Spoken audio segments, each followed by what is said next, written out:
ইসলাম শান্তির ধর্ম। দেশের মানুষ ধর্মপ্রাণ ও আবেগী, তাহলে দেশে শান্তি নেই কেন?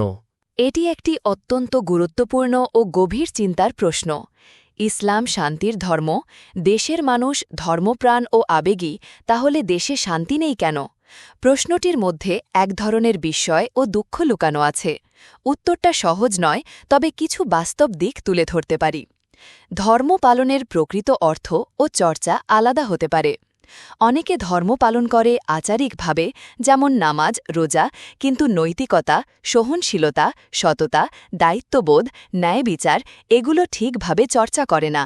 অথচ ইসলাম শুধু ইবাদতের মধ্যে সীমাবদ্ধ নয়, বরং ব্যক্তি ও সামাজিক জীবনে ন্যায়ের চর্চা, সহানুভূতি, ক্ষমাশীলতা এবং শান্তির বার্তা দেয়। ২. ধর্মের নামে আবেগ, কিন্তু বাস্তব জীবনে দ্বিচারিতা। ধর্ম নিয়ে মানুষ আবেগী হলেও বাস্তব জীবনে অনেকেই অসততা, দুর্নীতি, অন্যায় কাজ করে থাকে। এই দ্বিচারিতা, হাইপোক্রেসি, সমাজে নৈতিক অবক্ষয় সৃষ্টি করে, যা শান্তির জন্য হুমকি। ৩. রাজনৈতিক, সামাজিক ও অর্থনৈতিক অন্যায়। শান্তির জন্য শুধু ধর্ম নয়, ন্যায়বিচার, অর্থনৈতিক সাম্য, সুশাসন অত্যন্ত গুরুত্বপূর্ণ।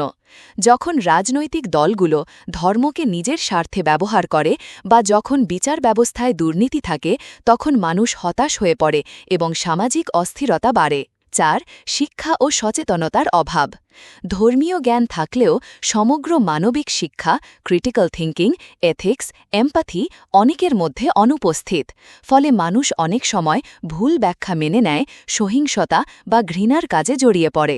৫. বাইরের প্রভাব ও মিডিয়ার ভূমিকা।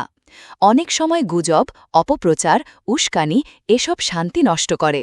বিশেষ করে যখন মিডিয়া বা সোশ্যাল মিডিয়া ভুল তথ্য ছড়িয়ে দেয়, তখন মানুষের মধ্যে ভুল বোঝাবুঝি বাড়ে।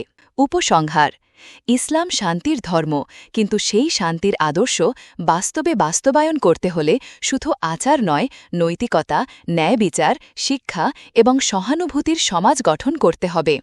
ধর্মের প্রকৃত শিক্ষা যদি ব্যক্তি ও সমাজ জীবনে প্রতিফলিত হয়, তখনই আমরা সত্যিকারের শান্তির সমাজ গড়তে পারব।